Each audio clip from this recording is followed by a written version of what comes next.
Hey everyone, welcome back to my YouTube channel cute function explainer. तो चलो हम आज इसका लास्ट पार्ट स्टार्ट करते हैं। मैं पूरी कोशिश करूंगी कि ये इसका लास्ट पार्ट हो। तो चलो हम ज़्यादा बकवास ना करते हुए सीधा कहानी पे आते हैं। आज विंग के क्लैन में बहुत ज़ोरों शोरों से तैयारियां हो रही थी, क्योंकि कल विंग पूरे 18 साल का जो होने वाला है। विंग बहुत ज़्यादा ही हैप्पी था, बट उसकी हैप्पीनेस को दूर करते हुए अचानक ही उसकी ग्रैंडमा विंग को बुलाती है। विंग मुस्कुराते हुए अपनी ग्रैंडमा के पास जाता है। विंग को उसकी ग्रैंडमा कहती, विंग अब तुम 18 साल के होने वाले हो, तुम्हारा रास तिलक होने वाला है। ये सुनकर विंग मुस्कुराता है। तभी उसकी ग्रैंडमा कहती है, अब फाइनली वो टाइम आ चुका है जब हम तुम्हारे अल्फा को ढूंढे। ये सुनकर विंग शॉक वो अपनी ग्रैंडमा को देखता है और वो कहता है, मैं वो। बट उसकी ग्रैंडमा कहती, क्या? ये सुनकर विंग कहता है, बट ग्रैंडमा, मैं लैंसन को अपना अल्फा मान चुका हूँ। ये सुनकर उसकी ग्रैंडमा गुस्से से खड़ी होती है और वो विंग को चिल्लाते हुए कहती, विंग बकवास मत करो।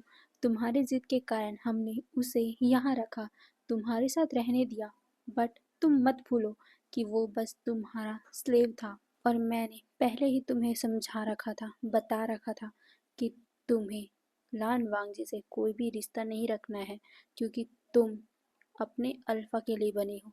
तुम्हारे अल्फा को तुम्हारी ज़िंदगी में आना होगा, क्योंकि ये सिर्फ तुम्हारे लिए नहीं, ये हमारे पूरे राज्य के सलामती के लिए है। ये सुनकर विंग कहते हैं, नहीं, ऐसा नहीं है ग्रैंडमा, मेरा अल्फा सिर्फ वांगजी है, मैं वांगजी को प्यार करता हूँ। बट वो आगे कुछ कहता कि अचानक से ही उसके गालों पे किसी ने थप्पड़ मार दिया। वो उसकी ग्रैंडमा ही थी। उसकी ग्रैंडमा गुस्से से विंग को देखती है और कहती है, विंग, मैंने लास्ट बार कह दिया है कि तुम्हें लान वांगजी को छोड़ना पड़ेगा, और अगर तुमने ऐसा नहीं किया तो मुझसे पूरा कोई नहीं होगा। ये सुनकर विंग चिल्लाते हुए कहता है, नहीं, मैं वांगजी को नहीं छोड़ने वाला। आप जो करना चाहे कर लीजिए, बट मैं वांगजी को नहीं छोड़ूंगा। ये बोलकर जो वांगजी पीछे में खड़ा हुआ था, विंग उसका हाथ पकड़ लेता है और कहता है, मैं मैं लैंसन को नहीं छोड़ूंगा। अब मैं लैंसन के बिना नहीं रह सकता। ग्रैंडमा, मैं लैंसन को बहुत पसंद करता हूँ, मैं उसके बिना अब नहीं रहना चाहता। प्लीज़ आप समझिए ना। ये सुनकर उसकी ग्रैंडमा विंग को देखते हुए कहती, विंग बकवास बातें बंद करो। मैंने पहले ही समझा रखा था तुम्हें कि तुम्हें लान वांगजी को छोड़ना पड़ेगा। आज वो टाइम आ चुका है। कल तुम्हारा राज तिलक होने वाला है, उससे पहले हमें तुम्हारे अल्फा को ढूंढना पड़ेगा। आज रात को तुम्हें सेरेमनी में बैठना ही पड़ेगा। ये सुनकर विंग कहता है, नहीं, मैं ऐसा नहीं करने वाला हूँ।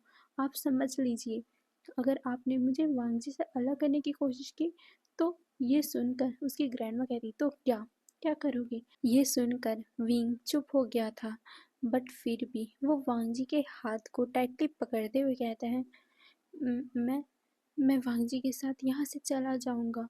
आपको मैं परेशान नहीं करूँगा। आप चैंग को या सीजे को बना दीजिए यहाँ का राजकुमार। मैं यहाँ का राजकुमार नहीं बनना चाहता।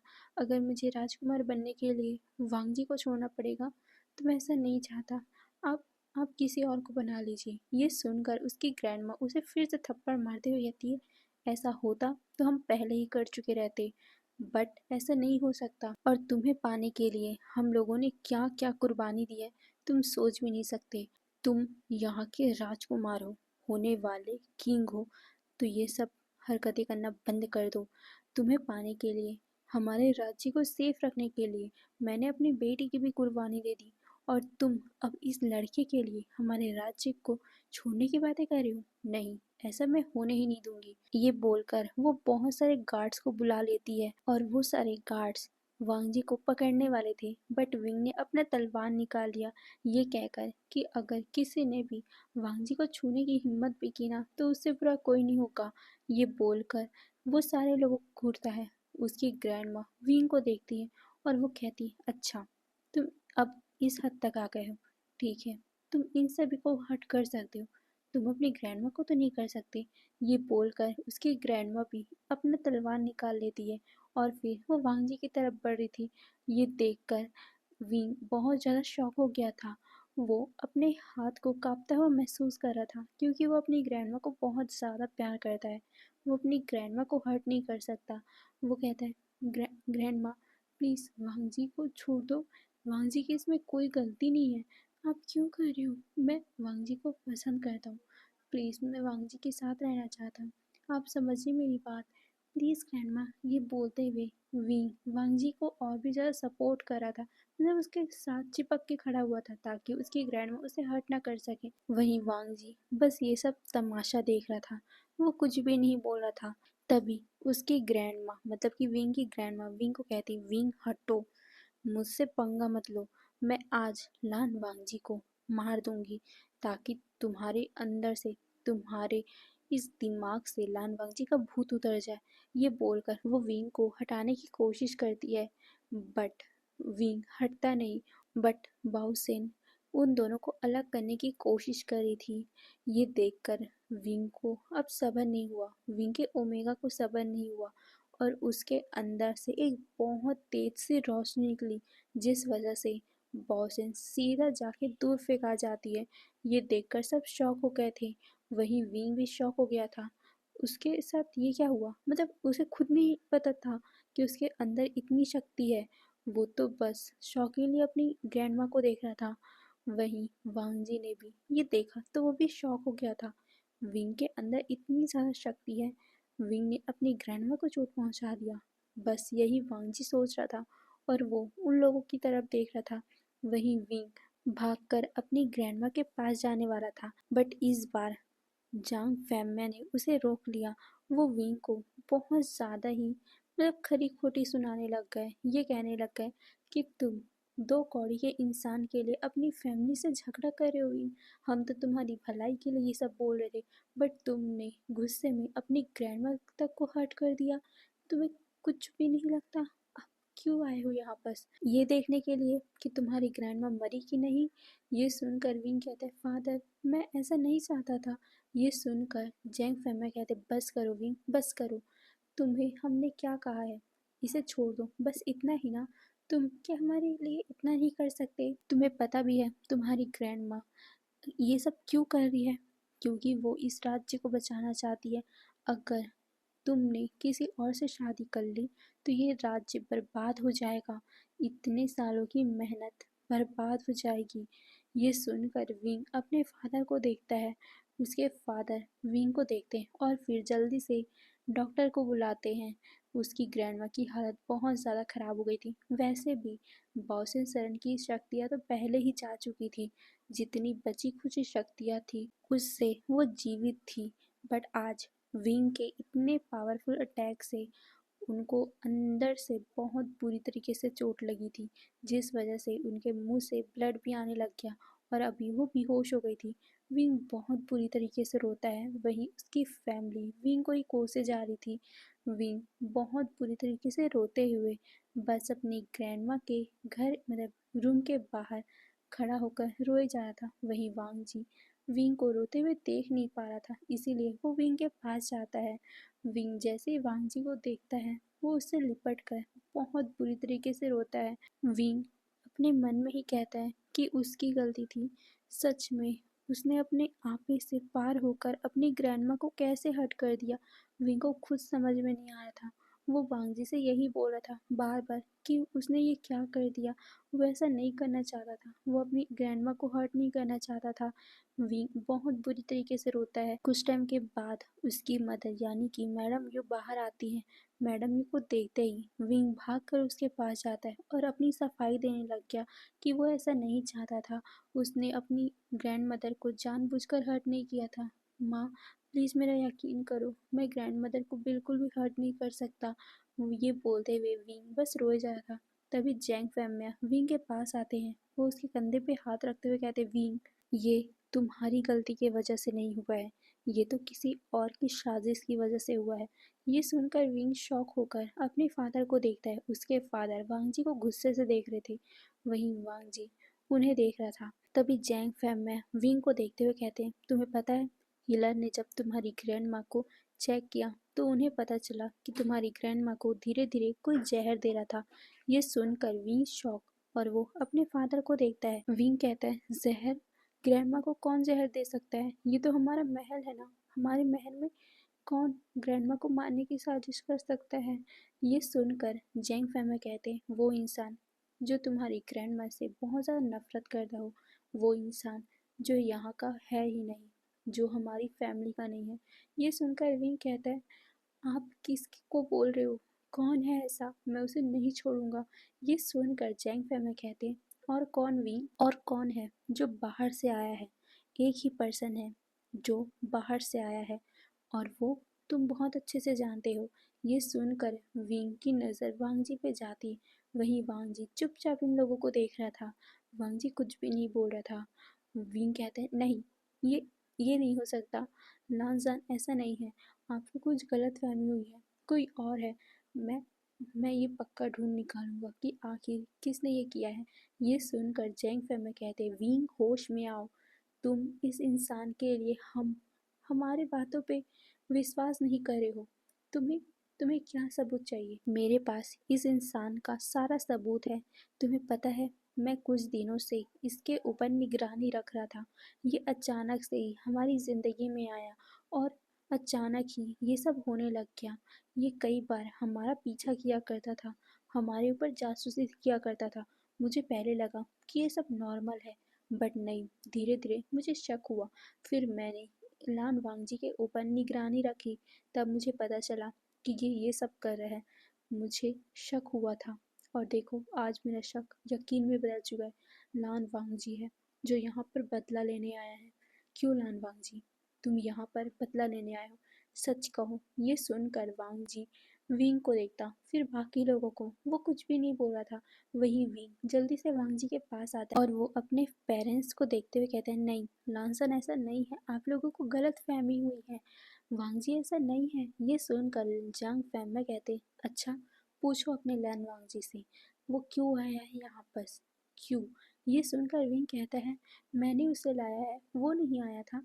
ये सुनकर जैंग फैमा हंसते हुए कहते हैं, तुम तुम उसे ला सकते हो। वी, तुमने कभी सोचा भी था कि आखिर तुम क्यों बाहर गए? और अचानक ही वांगजी के ऊपर तुम्हारी नज़र पड़ी, और अचानक ही तुम वांगजी की तरफ अट्रैक्ट हुए, और तुमने वांगजी को अपना बना लिया। तुम्हें क्या लगता है ये सब इत्तेफाक था? नहीं विंग, ये सब इत्तेफाक नहीं था।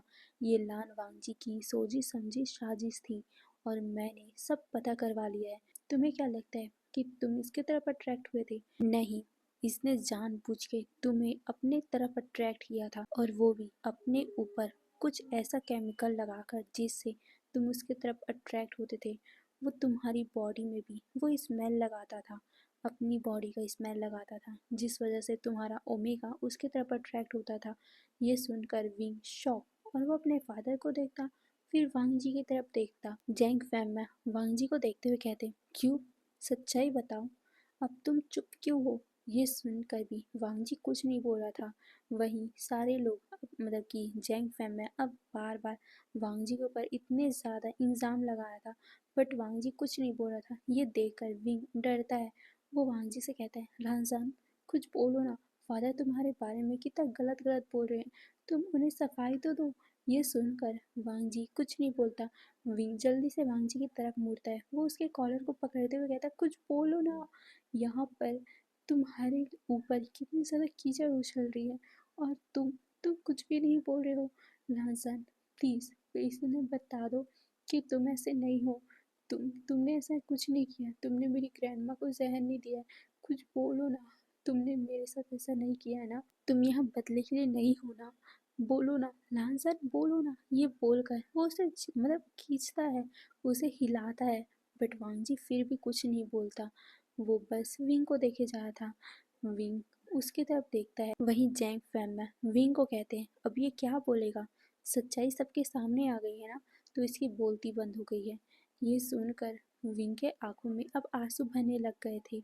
वो फिर से वांगजी को पूछते हैं, लानसान, बोलो ना प्लीज़, तुम मेरे प्यार के ऊपर शक पैदा करवा रहे हो। मैं मैं नहीं करना चाहता तुम पे शक। प्लीज़ बोल दो ना कि ये सब झूठ है। तुम तुम मेरे पास हो इसलिए क्योंकि हम प्यार करते हैं ना, तुम मुझसे प्यार करते हो इसलिए हो ना तुम मेरे पास। तुम कोई बदला लेने नहीं आए हो ना, तुम बदले के लिए नहीं हो ना मेरे पास, बोलो ना। ये बोलकर वो उसे हिलाता है। वही वांग जी, उसके मन में तो कुछ अलग ही चल रहा था। वो पहले बदला लेने आया था, बट धीरे धीरे उसे भी विंग से प्यार हो गया था। बट जब उसे पता चला था कि उसकी फैमिली का मौत कैसे हुआ, तब वांग जी का खून खौल गया था और उसने सोच लिया था कि वो उस पर्सन को मार के रहेगा। इसीलिए, हाँ इसीलिए वांग जी ने जहर देना स्टार्ट किया। हाँ, सच ही तो है। जैंग फैमिली सच ही तो बोल रहे हैं। वांग जी ने खुद अपने हाथों से जहर दिया था। बट ऐसा नहीं था कि वो एक ही बार जहर दे रहा था, वो धीरे धीरे करके हर खाने में मिला के दे रहा था, जिस वजह से बॉसन सर कुछ कुछ नहीं हुआ।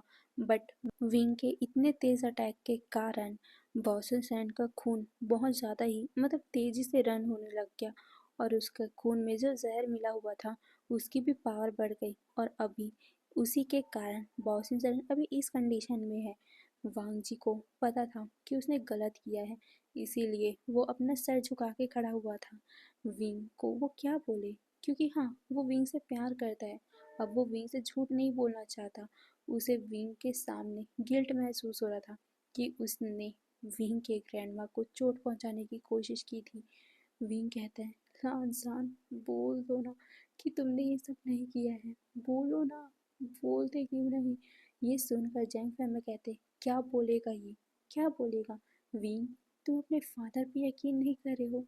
मैंने तुम्हें इतने सालों तक पाला है, अपने हाथों से तुम्हें इतना बड़ा किया है, बट फिर भी तुम मुझ पे यकीन ना करके तुम इस पर्सन के ऊपर यकीन कर रहे हो।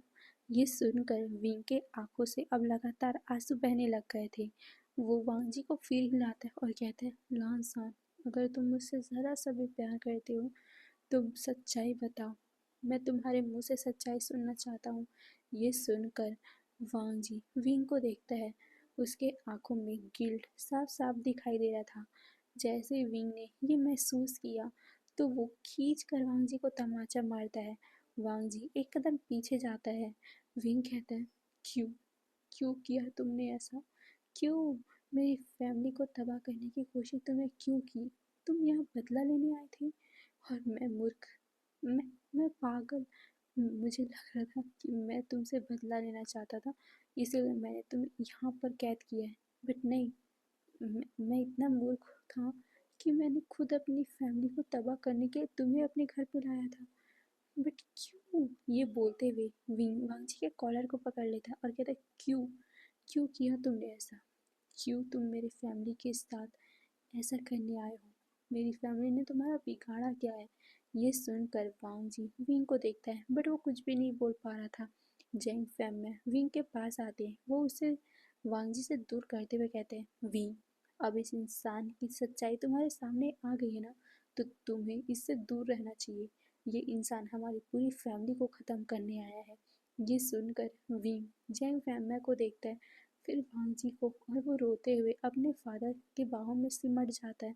वो कहता है, आई एम सॉरी फादर, मुझे मुझे आप पे यकीन नहीं था।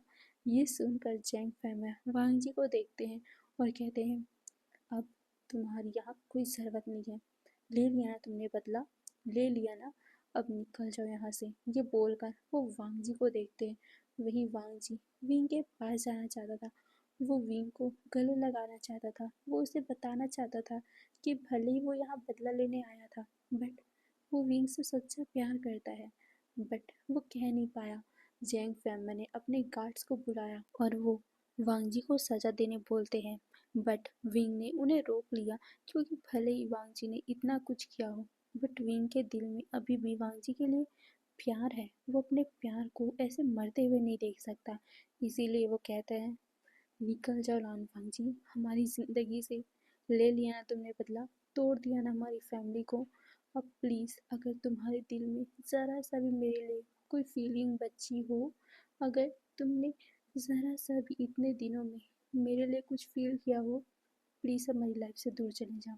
ये बोलकर वो वांग जी के सामने हाथ जोड़ता है। जैंग फैमिली विंग को देखते हैं और कहते तुम अभी भी इस पर्सन की तरफ दारी कर रहे हो, इसने तुम्हारी ग्रैंड माँ को मारने की कोशिश की है। विंग तुम्हें इसे पनिशमेंट देनी चाहिए, मार देना चाहिए इसे। बट विंग कहता है फादर भले ही इसने ये सब किया हो, बट मुझे इससे सच्चा प्यार है और मैं इसे कुछ होने नहीं दे सकता। बट अब नहीं, अब नहीं, मैं इससे प्यार नहीं करता। ये बोलकर वो अपना फेस वांगजी से टर्न कर लेता है और कहता है फादर इसमें सबसे बड़ी गलती तो मेरी थी। मैं हूँ जिसके कारण आज ग्रैंडमा इस हालत में है। अगर मैंने इसे यहाँ नहीं लाया होता, अगर मैंने ग्रैंडमा की बात नहीं मानी होती, अगर मैंने इससे प्यार नहीं किया होता, तो आज मेरी ग्रैंडमा इस हालत में नहीं होती। इसीलिए गुनाहगार मैं हूँ, मुझे सज़ा मिलनी चाहिए। ये बोलकर वो अपने फादर को देखता है और कहता है आप मुझे सज़ा दे दीजिए, बट इसे यहाँ से निकाल दीजिए, क्योंकि मुझे इसे अब 1 मिनट भी यहाँ नहीं देखना है। ये सुनकर वांग जी को दिल में हर्ट होता है। वो विंग को हल्का सा आवाज़ लगाते हुए कहते हैं विंग। बट विंग कहता है फादर इसे यहाँ से भेज दीजिए, मुझे नफरत हो गई है इस इंसान से। ये सुनकर वांग जी की आंखों में हल्के से आंसू भर गए थे। विंग कहते प्लीज़ फादर इसे जाने बोलिए यहाँ से, नहीं तो मैं अपना आपा खो दूंगा। ये बोलकर विंग भागते हुए अपनी मदर को यानी कि मैडम यू को गले लगा लेता है। वो फूट फूट के रोने लग गया था। वहीं जैंग फैमिली वांग जी को गुस्से से देखते हैं और फिर वो अपने गार्ड्स को कहते हैं कि इसे इस क्लैन से धक्के मारकर बाहर फेंक दो, और अगर दोबारा ये इंसान इस क्लैन में दिखा तो इसे जान से मार देना। ये सुनकर विंग अपनी आंखों को टाइटली बंद कर लेता है, बट वो कुछ भी नहीं बोल पाया। वहीं वांग जी बार बार विंग की तरफ देख रहा था, बट वो भी कुछ नहीं कर पा रहा था। फिर उसके गार्ड्स ने वांग जी को धक्के मारकर वहां से फेंक दिया बाहर की तरफ। वांग जी बस उस क्लैन के गेट की तरफ देख रहा था, बट वो कुछ भी नहीं बोल पाया। वहीं विंग अपनी मदर के बाहों में कब बेहोश हो गया पता भी नहीं चला। फिर विंग को जब होश आया तब सारे लोग विंग के पास ही बैठे हुए थे। विंग उन सभी को देखता है बट उनसे नजरें नहीं मिला पा रहा था। तभी विंग को देखते हुए उसके फादर कहते विंग जल्दी तैयार हो जाओ, क्योंकि आज तुम्हारा जन्मदिन है। आज समय होने से पहले तुम्हारी शादी तुम्हारे अल्फा से होनी ही चाहिए, तभी जाकर इस राज्य की भलाई होगी, इस राज्य में खुशहाली बनेगी। ये सुनकर विंग अपने फादर को देखता है। उसके आंखों में अभी भी आंसू थे। विंग को देखते हुए उसके फादर कह रहे विंग उस इंसान को भूल जाओ, उस इंसान के कारण तुमने देख लिया ना क्या हुआ है। अब हम जो कह रहे हैं तुम्हें वो करना ही पड़ेगा, और तुम्हारे अल्फा को हमने ढूंढ निकाला है। ये सुनकर विंग शॉक और वो अपने फादर को देखता है। उसके फादर कहते हाँ, हम दोनों ने। ये बोलकर वो मैडम यू को देखता है और कहता है हम लोगों ने तुम्हारे अल्फा को ढूंढ निकाला है। अब तुम्हारी शादी कुछ ही घंटों में होने वाली है, तुम जल्द से जल्द तैयार हो जाओ, और ये हमारा लास्ट फैसला है। यू विंग को तैयार कर दो। ये सुनकर मैडम यू अपना सर हिलाती है और फिर वो विंग को खड़ा करती है। विंग कुछ नहीं बोल पा रहा था, क्योंकि अब वो क्या बोल सकता है। वांग जी जिससे वो प्यार करता था उसके लिए उसने अपनी फैमिली से बगावत की थी, बट वो जिसके लिए बगावत कर रहा था वो खुद धोखेबाज निकला। उसने उसकी फैमिली को तबाह करने की कोशिश की थी। विंग बस उसी सदमे में था। अब वो कुछ कर भी नहीं सकता है, इसीलिए जो उसकी फैमिली बोल रही है वो उससे शादी करने के लिए मान गया। विंग बस चुपचाप तैयार हो रहा था, बट उसके आंखों से लगातार आंसू बहे जा रहे थे। वहीं विंग की ऐसी हालत देखकर उसके भाई बहनों को भी बहुत बुरा फील हो रहा था। वहीं हमारा नीहू सैन भी आ गया था, क्योंकि नीहू सैन विंग का दोस्त है ना, तो वो भी आ चुका था। विंग के सारे दोस्त वहाँ पर थे। वहीं विंग बस गुमसुम सा अपने फादर के साथ उस जगह जा रहा था जहाँ पर उसकी शादी होने वाली है। विंग की पूरी फैमिली और उसके सारे दोस्त वहाँ पर मौजूद थे। विंग को उसके फादर लेकर एक अल्फा के पास खड़ा कर देते हैं। सब लोग उस अल्फा को देखकर शॉक हो गए थे, क्योंकि वो अल्फा और कोई नहीं वैन चाओ था। वैन चाओ को देखकर सारे लोग शॉक थे। वहीं मैडम भी खुद शॉक थी, बट वो कुछ कर भी नहीं सकती। क्योंकि जब उन्होंने यज्ञ किया तो यज्ञ में पता चला कि विंग का अल्फा और कोई नहीं वैन चाओ है, इसीलिए वो भी कुछ ना कहकर चुपचाप उन दोनों की शादी होते हुए देखने लग गई थी। वैसे अभी तक शादी स्टार्ट नहीं हुआ था, कुछ रस्में चल रही थी। वहीं विंग बस बेसुध होकर सब चीजों को देख रहा था और वो बिना कुछ रिएक्ट करे वो कर भी रहा था। तभी प्रीस्ट जो उनकी शादी करवा रहा था वो कहता है यहाँ पर एक सामान नहीं है। ये सुनकर जैंग फैमा को याद आता है, ओ उसने तो उस रूम में रखा है। ये बोलकर वो जैंग जैंग को बोले, जैंग जाओ जल्दी से लेके आओ। ये सुनकर जैंग वहां से चला गया। 5 मिनट के बाद हमारा न्यू सैन भी चैंग के पीछे चला गया था क्योंकि उसे बिल्कुल भी अच्छा नहीं लग रहा था। विंग की शादी वैन चाओ से हो रही है।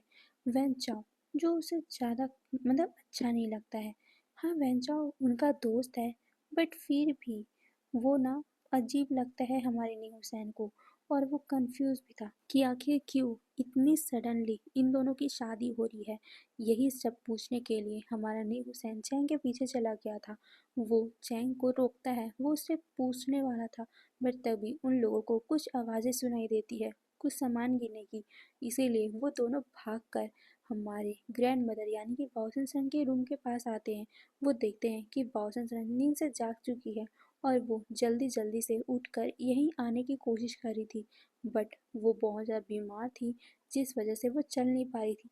चैंग और न्यूसन जल्दी से हमारी बाओसन को पकड़ लेते हैं। वो कहते हैं ग्रैंड माँ। तभी उसकी ग्रैंड माँ कहती है विंग, विंग कहाँ है। ये सुनकर हमारा चैंग कहता है विंग की तो शादी हो रही है। ये सुनकर ग्रैंड माँ कहती है किससे। ये सुनकर चैंग उसे सब कुछ बता देते हैं कि उसके फादर ने सबके सामने एक रिचुअल परफॉर्म किया था जिससे पता चला कि विंग का सोलमेट यानी कि जो मेट है वो वेन चाओ है। तो बस उन लोगों की शादी हो रही है। ये सुनकर बॉसन कहती है नहीं ये शादी नहीं होनी चाहिए, रोको वो शादी रोको। ये सुनकर चैंग कहते हैं बट ग्रैंडमा क्यों, आप ही तो चाहती थी ना कि विंग के अल्फा के साथ उसकी शादी हो, उसके सोलमेट के साथ उसकी शादी हो। अब ये शादी हो रही है तो आप रोकना क्यों चाहते हो। ये सुनकर बॉसन कहती है क्योंकि वो नहीं है, वो उसका अल्फा नहीं हो सकता। ये सुनकर चैंग कहता है क्यों नहीं हो सकता। ये सुनकर बॉसन कहती है क्योंकि उसका अल्फा वांगजी है। ये सुनकर चैंग शॉक। वो कहता है ग्रैंड माँ आप ये क्या बोल रही हो, आप कैसे ये बोल सकती हो। और वांगजी उसने ही आपको जहर दिया था। ये सुनकर बॉसन कहती नहीं ऐसा नहीं हो सकता। और वांगजी विंग का असली सोलमेट है क्योंकि विंग का पावर वांगजी के खतरे में होने के कारण एक्टिवेट हुआ था। इसका मतलब है कि विंग का ओमेगा वांगजी के अल्फा को पहचान चुका था। वो अपने अल्फा को खतरे में नहीं देख पाया, इसीलिए उसने अपने पावर को एक्टिवेट किया था। विंग का असली सोलमेट लान वांगजी है, वो वेंचर नहीं हो सकता। ये शादी रोकनी होगी हमें। ये सुनकर चैंग कहता है बट ग्रैंडमा लान वांगजी ने आपके साथ ये सब किया था। लान वांगजी अच्छा इंसान नहीं है, हम ऐसा नहीं कर सकते। और फादर ने तो खुद सबके सामने ये बताया था कि वेंचर ही विंग का सोलमेट है, तो आप ये कैसे बोल सकते हो। फादर गलत नहीं हो सकते। ये सुनकर बॉसन अपने हाथों को क्लिंच करते हुए कहती है वो मुझे नहीं पता बट ये शादी रोको। मुझे तो खुद जानना है कि आखिर उसको ये कैसे पता चला कि विंग का सोल वह जॉ है। मैं खुद उससे पूछने जा रही हूँ बट उससे पहले लान वांगजी को यहाँ बुलाओ। ये सुनकर चैंग कहता है क्यों, आप ऐसा क्यों चाहते हो। ये सुनकर मौसन कहती है मैंने कहा उसे बुलाओ। ये सुनकर चैंग कहता है बट मुझे उसके घर नहीं पता। ये सुनकर हमारा न्यू सैंग कहता है मुझे पता है। ये सुन चैंग उसके तरफ देखता है। बॉसन कहती है तुम तुम दोनों तुम दोनों यहाँ से सीधा भांजी के पास जाओ, उसे बुलाओ, उसे कहो कि विंग खतरे में है। मुझे कुछ अजीब सा फील हो रहा है। मुझे फील हो रहा है कि विंग के साथ कुछ होने वाला है। विंग के अंदर मेरी शक्तियाँ हैं, मैं अपनी शक्तियों को फील कर सकती हूँ कि कुछ गलत होने वाला है। जाओ जल्दी जाओ, टाइम होने से पहले जाओ जल्दी। ये बोलकर वो उन दोनों को भेज देती है। वहीं लड़खड़ाते हुए बॉसन अंदर जाती है। वो उस शादी को रुकवाती है। सारे लोग बॉसन को देखकर शॉक हो गए थे। मैडम मैं बॉसन के पास आती और कहती माँ आप यहाँ क्यों आए हो। ये सुनकर बॉसन कहती है ये शादी रोको। ये शादी नहीं होनी चाहिए।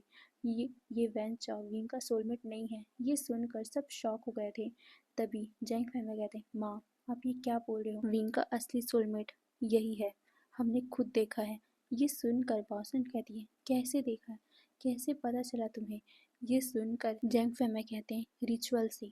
ये सुनकर बॉसन कहती, कौन सा रिचुअल? ये सुनकर फैमिली बोलते हैं, जो आप करते हो। ये सुनकर बॉसन हंसते हुए कहती, मैं करती हूँ? मैं कौन सा रिचुअल करती हूँ? मैंने आज तक कभी भी रिचुअल परफॉर्म ही नहीं किया है।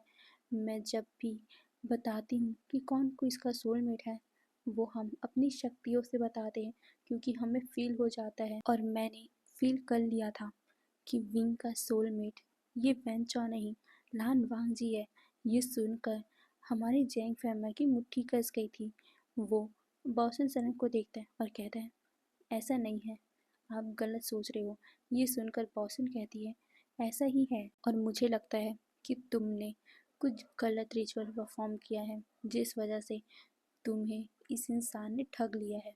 ये इंसान विंग का सोलमेट नहीं है। विंग यहाँ आ जाओ।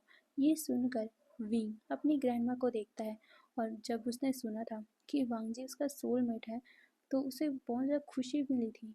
बट वो बहुत ज़्यादा ही उदास भी हो गया था, क्योंकि वांगजी ने उसकी ग्रैंडमा के साथ जो भी कुछ किया, उसे बहुत ज़्यादा ही दुख हो रहा था।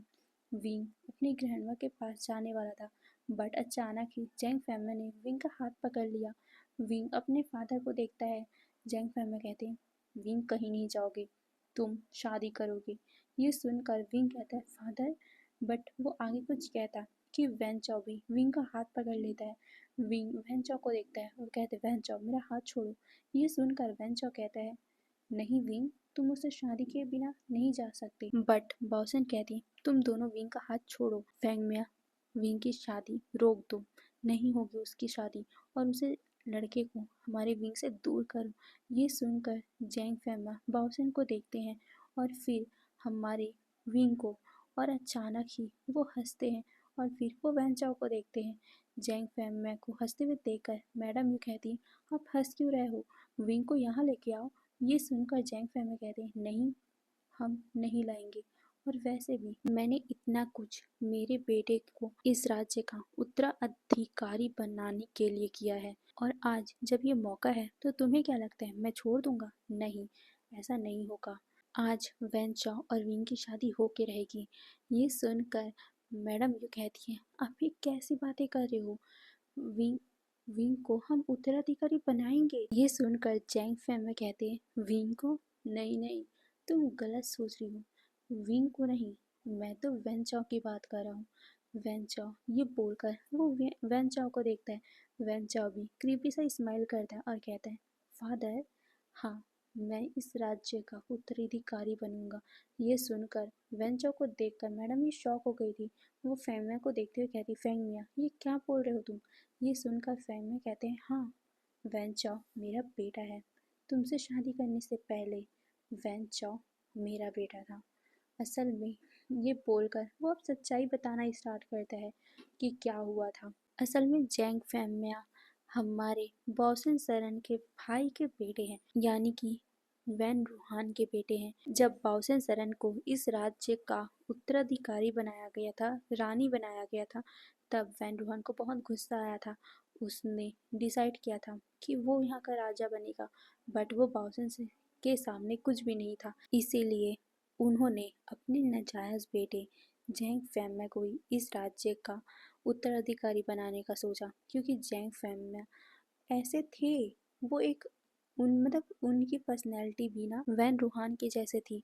वो भी इस राज्य का उत्तराधिकारी बनना चाहता था।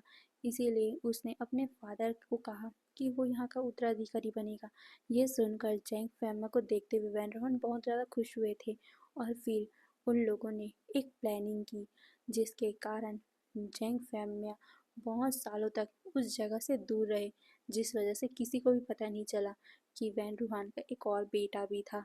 वहीं जैंग फैमिया ने एक अलग सी ताकत प्राप्त की। असल में वो ब्लैक मैजिक के पुस्तकें पढ़ने लग गए, जिस वजह से उन्हें ब्लैक मैजिक के नॉलेज आने लग गई, और उन्होंने एक बार देखा था कि कैसे सोलमेट को ढूंढा जाता है। तो उन्होंने अपने फादर के साथ उस सोलमेट को ढूंढा, मतलब कि चांगसे सरन के सोलमेट को ढूंढा, और उसके बाद उन्होंने उसकी पूरी शक्तियों को अपने अंदर समाहित कर लिया था। हाँ, जैंग फैमिली ने हमारे चांगसे सरन के सोलमेट की शक्तियाँ बचपन में ही ले ली थी और उन्हें मारना चाहा था, बट शायद तक वो मार नहीं पाए थे क्योंकि उनका सोलमेट और कोई नहीं, हमारे वी चांग से ही निकले। जब जैंग फैमिली को पता चला था कि हमारे चांगसे सरन वी चांगसे के साथ ऐसे हरकतें करी, उसके साथ संबंध में है, तो उन्हें बहुत गुस्सा आया था। वो तो उन्हें मारना भी चाहते थे, बट उस टाइम वैन रूहान ने रोक लिया क्योंकि उन्हें पता था कि बॉसन सरन कभी भी चांगसे को ऐसे इंसान के साथ जाने नहीं देगी। और उस टाइम उन्हें पता भी नहीं था, मतलब कि उन लोगों को लगता था कि उन्होंने जब उस इंसान की शक्तियों को छीना था तो हमारे चांगसे सरन का सोलमेट मर चुका होगा, बट ऐसा नहीं था। वो मरा नहीं था। और वहीं चांगसे सरन का जो अंदर का ओमेगा था, उसने अपने अल्फा को पहचान लिया था, इसीलिए तो वो इतने सब दूर जाके हमारे वी चांगसे को ही मिली थी। यही तो होता है असली सोलमेट, जो 7 समुंदर पार होने के बावजूद भी एक न एक दिन हमें मिल ही जाता है। चांगसे को भी हमारे वी चांगसे मिल गए थे। वहीं जैंग फैमे और वैन रूहान को लग रहा था कि बॉसन सरन तो इन लोगों की शादी को मानेगी नहीं, तो फाइनली वी चांगसे को भगा दिया जाएगा और चांगसे सरन और जैंग फैमे की शादी कर दी जाएगी। उसके बाद जैंग फैमा को यहाँ का साम्राज्य मिल जाएगा और वैन रूहान को भी यहाँ पर अच्छा पोजीशन मिल जाएगा, वो भी राज करेगा। बट चांगसे सरन ने भागकर हमारे वी चांगसे से शादी कर ली और बताया कि वो प्रेग्नेंट है। ये सुनकर सब शॉक हो गए थे। वहीं जैंग फैमा को बहुत ज़्यादा गुस्सा आ रहा था, बट उस टाइम वैन रूहान ने ही सजेस्ट किया था कि क्यों ना हम ऐसा करें कि चांगसे का जो बेबी है उसे हम यू के गर्भ में डाल दें और यू और हमारे जैंग फैमा की शादी करवा दी जाए। हाँ, वैन रूहान ने ये सजेस्ट किया था। उसके बाद वैसा ही हुआ था जैसा, मतलब पहले हमने सीन देखा था। अब हम आगे बढ़ते हैं। सब कुछ अच्छा चलने लग गया, बट जैसे ही बॉसन सर ने बोला कि अब विंग को ही इस राज्य का उत्तराधिकारी माना जाएगा, तो हमारे जैंग फैमिली को डर लगने लग गया कि अब विंग को अगर उसका सोलमेट मिल गया तो वो तो अब कुछ नहीं कर पाएंगे, क्योंकि जैंग फैमिली इस पूरे कंट्री में, मतलब कि उस पूरे क्लैन में राज करना चाहते थे। जब तक वो मरे तब तक वो राज करना चाहते थे। अगर विंग की शादी किसी और से हो गई तो वो इंसान विंग के साथ इस राज्य, मतलब राज्य में राज करेगा। इसीलिए उन्होंने सोचा कि क्यों ना विंग को अपने बेटे के साथ शादी करवा दी जाए। बट अपने बेटे के साथ वो शादी कैसे करवा सकते थे, क्योंकि चैंग तो विंग से छोटा था और हाँ, वो दोनों ही एक दूसरे को भाई मानते थे। इसीलिए हमारी चैंग फैमिली ने अपने नाजायज बेटे वैन चाओ उससे शादी करवानी चाहिए। वैन चाओ जैंग फैमिली का नाजायज बेटा था। असल में जैंग फैमिली जब मैडम वी से शादी कर रहे थे उससे पहले ही वैन चाओ पैदा हो चुका था। वैन चाओ उसकी जो लवर थी उसका बच्चा था, तो वो हमेशा ही उसके पास रहता था। इसीलिए किसी को नहीं पता था कि जैंग फैमिली का एक नाजायज औलाद भी है। बट अब उन्होंने अपने बेटे को ही विंग के साथ इंगेज करने का सोचा। बट उससे पहले उन्होंने विंग के जो सोलमेट है उसके बारे में पता लगवाया और उन्हें पता चला कि वो लैंड फैमिली में है। लैंड फैमिली में, हाँ, इसीलिए उन्होंने लैंड फैमिली में अटैक करवाया था। उन्हें नहीं पता था कि कौन सा बच्चा है, इसीलिए उन्होंने पूरे क्लैन को ही तबाह करने का सोच लिया था। बट हमारे चांसेस और वी चांसे के कारण वो बच्चे बच गए। उन्होंने हमारे लान वांगजी और सीजन को ढूंढने की बहुत ज़्यादा ट्राई किया था, बट उन लोगों को कभी पता ही नहीं चला। फिर उन्होंने डिसाइड किया कि क्या पता वो बच्चे मर गए होंगे, और अगर नहीं मरे होंगे फिर भी वो कैसे विंग को मिल सकते हैं, क्योंकि विंग को तो हमारी पॉसन सेंट कभी घर से बाहर निकलने नहीं देती थी। इसीलिए उन्होंने सोचा कि वो अपने बेटे को विंग के साथ दोस्ती करवाएंगे और फिर धीरे धीरे बाद में वो विंग की शादी अपने बेटे से करवा देंगे। बट अचानक ही विंग वांगजी से मिलता है और फिर वांगजी आ गया, तो वो वांगजी से बहुत ज़्यादा गुस्से में थे और उन्होंने वांगजी के बारे में पता करने का सोचा और उन्हें पता चला कि वांगजी तो यहाँ पर किसी प्लानिंग के साथ आया है। उन्हें नहीं पता था कि वांगजी कौन सी प्लानिंग के साथ आया है, बट उन्होंने वांग जी के ऊपर हर टाइम निगरानी रखी। उसके बाद उन्हें पता चला कि वांग जी बॉसेसन के खाने पे दवा मिलाता है। उन्हें लगा कि ये बहुत अच्छा मौका है और उन्होंने वांग जी जो बाउल में दवा मिलाता था, मतलब वांग जी बहुत कम क्वांटिटी में मिलाता था, बट जैंग फैमिया उसमें और भी ज़्यादा मिला देते थे, जिसके कारण बॉसेसन की हालत अभी ऐसी है। जब मैडम यू और बॉसेसन ये सब सुनते हैं, विंग ये सब सुनते हैं, विंग शॉक होकर ये सब देख रहा था। बॉसेसन कहती, इसका मतलब तुम चांगसे के सोलमेट नहीं थे। वहीं मैडम यू तो बहुत ज़्यादा शॉक में थी। वो जिससे इतना प्यार करती थी, जिसको उसने अपना अल्फा मान लिया था, वो पर्सन कभी उससे प्यार करता ही नहीं था। मैडम यू उसे मारने जाती है, बट गार्ड्स ने उसे पकड़ लिया। वहीं जैंग फैम में कहते हैं, ऐसा अब नहीं कर सकते, अब बहुत देर हो चुकी है, तुम दोनों को मैं अब मारने वाला हूँ, इसीलिए मैंने सच्चाई बता दी। अब तुम दोनों के जाने के बाद ये पूरा राज्य अब मेरा होगा, मेरे बेटे का होगा। ये बोलकर वो वैन चाओ को देखता है और कहता है, अब देर मत करो, जल्दी से जल्दी मुहूर्त खत्म होने से पहले शादी कर लो। ये सुनकर वैन चाओ भी अपना सर हिलाता है और वो विंग को खींचते हुए ले जा रहा था, बट विंग अपने आप को छुड़वाता है और कहता है, तुम्हारी हिम्मत भी कैसे हुई ये सब बातें करने की, मैं तुमसे कभी भी शादी नहीं करने वाला। ये बोलकर वो वैन चौक को धक्का देता है, बट वो आगे कुछ करता कि जैंग फैमिया ने यानली के नेक पे तलवार रख दी थी। यानली शॉक हो गई थी, वो सबको देखती है। वहीं विंग तो डर ही गया था, क्योंकि भले ही वो उसकी असली बहन ना हो, बट फिर भी वो उसकी बहन है और वो उसे कभी भी हार्म होते नहीं देख सकता। जैंग फैमिया कहते हैं, मुझे इससे कोई लगाव नहीं है, तो तुम समझ ही सकते हो, अगर तुमने ज़रा सा भी चालाकी करने की कोशिश की, अगर मेरे बेटे से तुमने शादी नहीं की, तो मैं यान्नी की क्या हालत कर सकता हूँ। ये बोलकर वो उस तलवार को हल्का सा यान्नी के नेक पे प्रेस करता है। यान्नी तो बहुत ज़्यादा ही कांपने लग गई थी।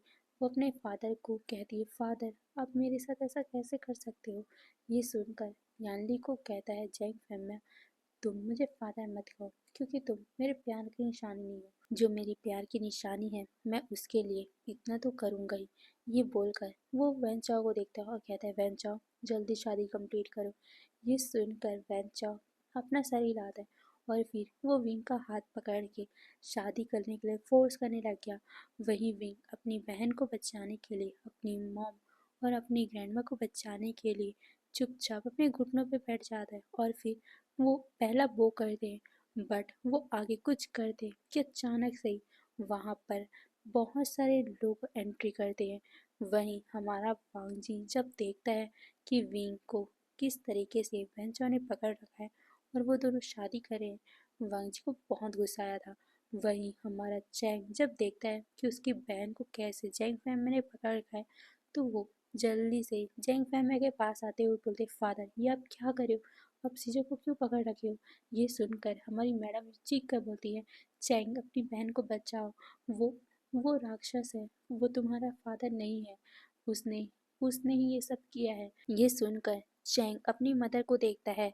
उसकी मदर कहती, जल्दी अपनी बहन को बचाओ, बट वो कुछ करता कि जैंग फैमिया ने हमारी यानली के नेक पे और भी ज़्यादा तेजी से उस तलवार को मतलब गड़ा दिया था, बट यानली को कुछ होता उससे पहले ही नी मिंजू ने यानली को बचा लिया था। वो जैंग फैमिया के साथ लड़ाई करने लग गए थे। जैंग फैमिया जैसे ही यानली को छोड़ते हैं, यानली पूरी तरीके से रोते हुए वहीं जमीन पे ही बैठ जाती है। जैंग जैंग उसे बहुत ज़्यादा ही टाइटली हक कर लेता है। वहीं हमारी मैडम यू और बॉसन सरन को बचाते हुए हमारी चांग से सरन और वी चांग से हमारे सिचैन भी वहाँ पर आ गए थे। वो लोग भी उसे बचा लेते हैं। वो फिर भागते हुए यानली के पास पहुँचते हैं। यानली पूरी तरीके से अपनी मदर को हक करके रोने लग गई थी। उसकी मदर भी बहुत ज़्यादा ही मतलब उसको दिल में बहुत सा दर्द हो रहा था कि उसने इतने सालों तक जिस इंसान के साथ टाइम बिताया था, समय बिताया था, वो पर्सन इतना ज़्यादा नीच निकलेगा। वहीं वांग जी वो वैन चौ के साथ लड़ने लग गया था। वैन चौ वांग जी के साथ लड़ रहा था। वहीं वैन रूहान के साथ हमारे सिचान का लड़ने लग गए थे और साथ ही विंग के सारे दोस्त भी वैन रूहान के साथ लड़ने लग गए थे। सभी तरफ बस लड़ाई चल रही थी। वहीं सिचान का जब वैन रूहान से लड़ाई कर रही थी, तो अचानक ही उसकी नज़र साइड में पड़ती है जहाँ पर नी मिंजू के ऊपर जैंग फेमै अटैक करने वाले थे। जैंग फेमै ने धोखे से नी मिंजू को धक्का दिया और वो उसके ऊपर अटैक करने वाले थे, बट हमारे सिचन का उड़ के जाते हैं और उन्होंने उसके ऊपर अटैक कर दिया, जिस वजह से हमारे नी मिंजू का बच गए थे। नी मिंजू सिचन को देखते हैं, सिचन कहते हैं मैं इन्हें हैंडल करता हूँ। फिर सिचन का जैंग फेमै के साथ लड़ाई करने लग गए थे।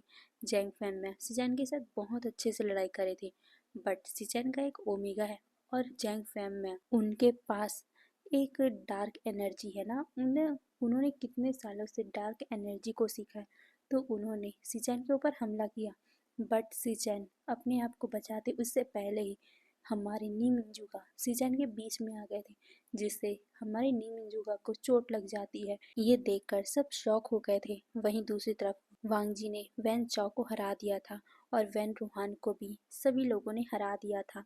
जब उन लोगों की नज़र दूसरी तरफ पड़ती है, वो देखते हैं कि जैंग फेमै के साथ हमारी वी चांग से और चांग से सरन लड़ाई कर रहे हैं। वहीं हमारे नी मिंजू नीचे में गिरे हुए हैं और हमारे सिचन का नी मिंजू को अपनी गोद में लेकर बैठे हुए हैं। वो बहुत ज़्यादा रो रहे हैं। वहीं हमारा नी हुसैन भी बहुत ज़्यादा परेशान है अपने काका के लिए।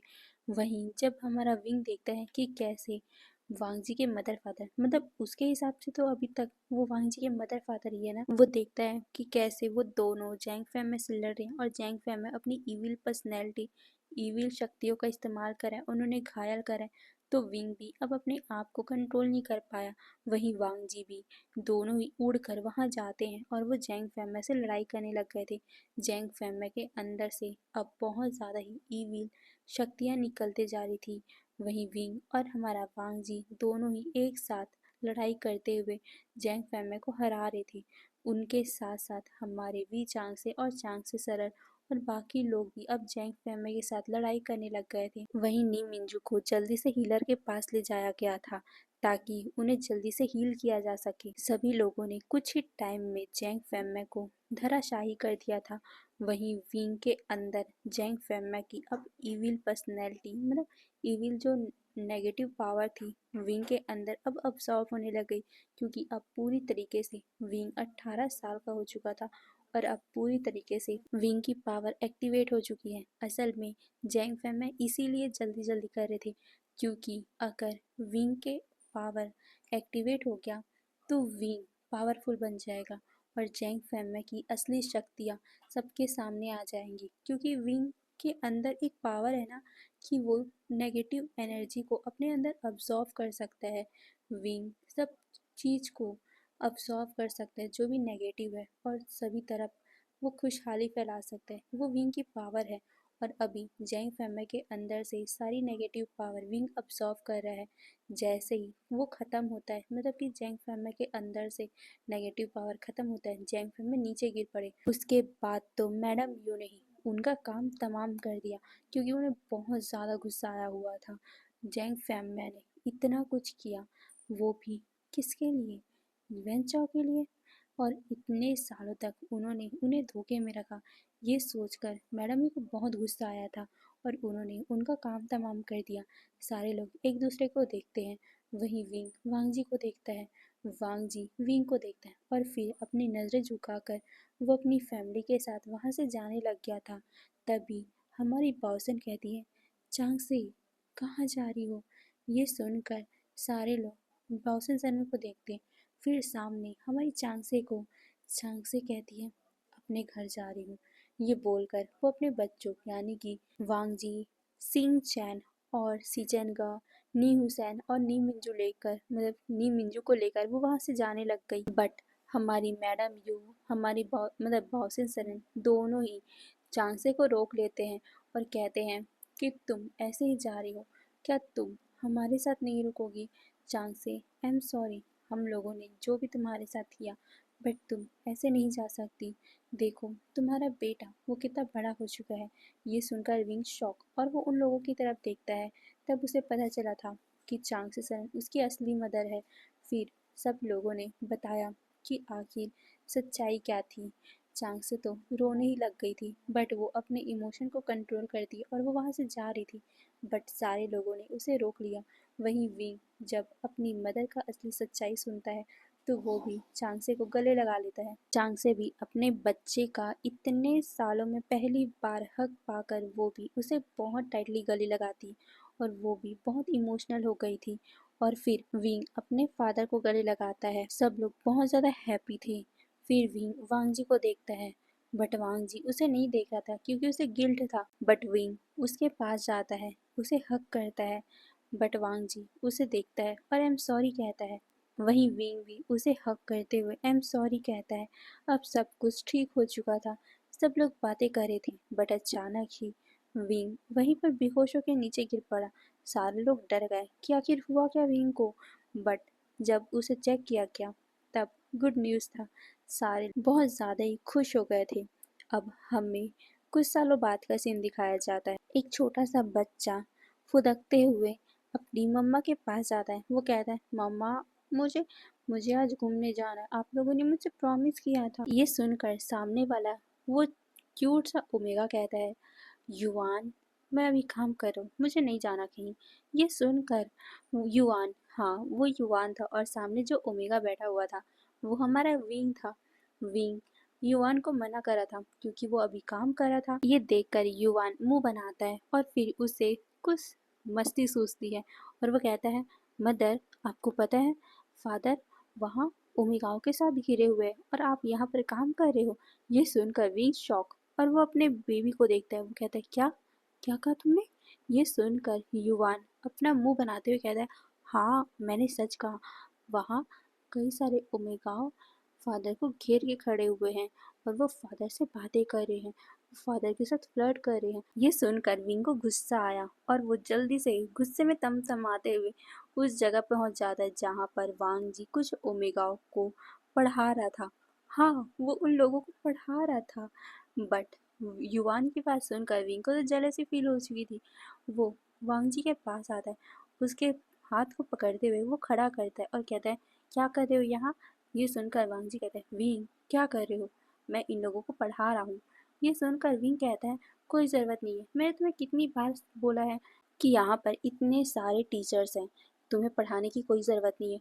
और तुम सारे लोग, ये बोलकर विंग उन सारे ओमेगाओं को देखता है और कहता है आइंदा मेरे अल्फा के पास आए भी ना तो तुम लोगों का मुंह नोच लूंगा, निकलो यहाँ से। ये बोलकर वो उन्हें गुस्से में देखता है। वहीं वांग जी विंग को देखता है। वो विंग को कहता है विंग ये क्या हरकत थी। ये सुनकर विंग वांग जी को देखते हुए कहता है तुम क्या कर रहे थे। हाँ तुम्हें ओमेगाओं के साथ क्यों थे, मैंने तुम्हें कितनी बार समझाया है कि तुम मेरे हो, तुम किसी और ओमेगा के पास नहीं जा सकते। ये सुनकर वांग जी कहता है विंग मैं उनको पढ़ा रहा था। ये सुनकर विंग कहता है तब भी नहीं। ये बोलकर वो गुस्से में खड़ा हुआ था। तभी युवान कहता है अरे आप दोनों की हो गया हो तो मुझे घुमाने ले चलो ना यार।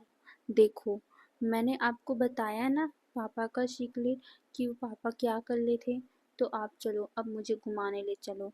ये सुनकर विंग युवान को देखता है और फिर वांग जी को देखता है और फिर युवान कहता है मम्मा प्लीज़ चलो ना, अब आप तो अपना काम छोड़ के आ गए ना, चलो ना पापा प्लीज़ चलो ना। ये बोलकर वो उन दोनों को मना लेता है। फिर फाइनली वो लोग बाज़ार घूमने चले जाते हैं क्योंकि आज लालटेन फेस्टिवल था। विंग, वांगजी और युवान सारे लोग वहाँ घूमने जाते हैं। वैसे गए तो वो तीनों थे बट घूम विंग और युवान ज़्यादा रहे थे। वांगजी तो बस सामान को पकड़कर उन लोगों का पीछा कर रहा था। वो दोनों कभी इधर फुदकते हुए जाते तो कभी उधर फुदकते हुए जाते। उन लोगों ने बहुत सारे सामान ले लिए थे और वांगजी उन सभी सामान को पकड़ के बस उनके पीछे पीछे घूम रहा था। कुछ टाइम के बाद एक भीड़ आती है। भीड़ में वो दोनों इधर उधर चले गए थे। वहीं वांगजी उन दोनों को ढूंढने लग गया था। कुछ टाइम बाद जब युवान फील करता है कि उसके बाबा तो वहाँ पर नहीं है, अपनी मदर को देखता है। वो कहता है माँ बाबा नहीं है, कहाँ गए वो। ये बोलकर वो इधर उधर देखता है। विंग भी शॉक हो गया था, वांगजी कहाँ गया। ये बोलकर वो और युवान दोनों ही वांगजी को ढूंढने लग गए थे। और जैसे ही उन दोनों सामने का सीन देखा उन दोनों की मुट्ठी कस गई थी। वो दोनों देख रहे थे कि कैसे वांग जी एक छोटे से बच्चे के कपड़ों को क्लीन कर रहा है, वहीं उसकी मदर भी खड़ी हुई है। वो लोग परफेक्ट फैमिली की तरह दिख रहे थे और लोग उनकी तारीफें कर रहे थे। ये देखकर विंग और युवान को गुस्सा भी आता है और जेलेसी भी फील होती है। हाँ, युवान भी कुछ कम नहीं है। वो भी अपने फादर को किसी छोटे बच्चे के साथ भी नहीं देख सकता, क्योंकि वो भी विंग के जैसा ही वांगजी के लिए पॉजेसिव है। वांगजी उसका फादर है, तो वांगजी किसी भी ओमेगा बच्चों के साथ तो रह ही नहीं सकता। वो बस युवान के साथ रहेगा, ऐसा युवान का फंडा है। फिर वो दोनों ही भागते हुए वांगजी के पास आते हैं और दोनों ही मतलब कि विंग उस ओमेगा को धक्का देता है, तो युवान उस छोटे से बेबी को धक्का देता है और कहता है हमारी डैडी से दूर रहो, मेरे अल्फा से दूर रहो। ये बोलते हुए विंग और युवान एक साथ उन दोनों को बोलते हैं। वहीं वांगजी तो शॉक हो गया था। असल में वो बच्चा गिर गया था, जिसे देखकर वांगजी बस उसे उठाने आया था, बट उसे नहीं पता था कि विंग और युवान ऐसी हरकतें करेंगे। विंग और युवान को रोकते हुए वांगजी कहता है क्या कर रहे हो तुम दोनों। ये सुनकर विंग कहता है आप क्या कर रहे हो। वही युवान भी कहता है आप क्या कर रहे हो। आपको हमने कितनी बार समझाया है कि आप किसी ओमेगा के साथ नहीं जा सकते, किसी ओमेगा के पास नहीं जा सकते, और किसी किसी बेबी को भी नहीं टच कर सकते। मैं सिर्फ आपका बेबी हूँ, तो आप किसी और बेबी को मत देखो। ये बोलकर वो दोनों ही मुंह बना लेते हैं। वांग जी उन दोनों को देखता है और कहता है हश, दोनों के दोनों एक से बढ़कर एक है। एक तो मेरा पॉजेसिव ओमेगा है, तो मेरा दूसरा पॉजेसिव छोटू सा युवान है। ये बोलकर वो युवान को गले से लगा लेता है। वो कहता है पर मुझे दोनों ही प्यारे हैं। ये बोलकर वो उन दोनों को गले लगा लेता है और कहता है ओके तो आई एम सॉरी। तो अब तुम लोगों ने सामान खरीद लिया ना, अब हमें जल्द से जल्द सिचनका के पास भी जाना है। तुम्हें पता है ना सेरेमनी स्टार्ट होने वाला है। ये सुनकर विंग और युवान जल्दी से उस बात को भूल जाते हैं और वो कहते हैं हाँ हमने बहुत कुछ लिया है। ये बोलकर वो सामानों के बारे में बताने लग गए। वांग जी कहता है ये दोनों ही बच्चे हैं, एक बात में ही गुस्सा हो जाते हैं तो दूसरे बात में ही वो ठीक हो जाते हैं। ये बोलकर वांगजी मुस्कुराता है और फिर वो चले गए थे सिचैन के पास, क्योंकि सिचैन की शादी हो चुकी है नीम मिंजुका से, और उनका एक छोटा सा बेबी पैदा हुआ है जिसके नाम सेरेमनी में वो सब जाने वाले थे, और उसी की शॉपिंग के लिए वो आज यहाँ आए थे। फिर वो लोग बहुत ज़्यादा ही सिचैन के घर इंजॉय करते हैं और इसी में ही हमारा ये एफएफ का एंडिंग होता है। आई नो कि मैंने इसको बहुत ज़्यादा लेट से एंडिंग किया है, बट फिर भी एंडिंग हो गया फाइनली। तो चलो आज के लिए बस इतना ही, फिर बाय बाय।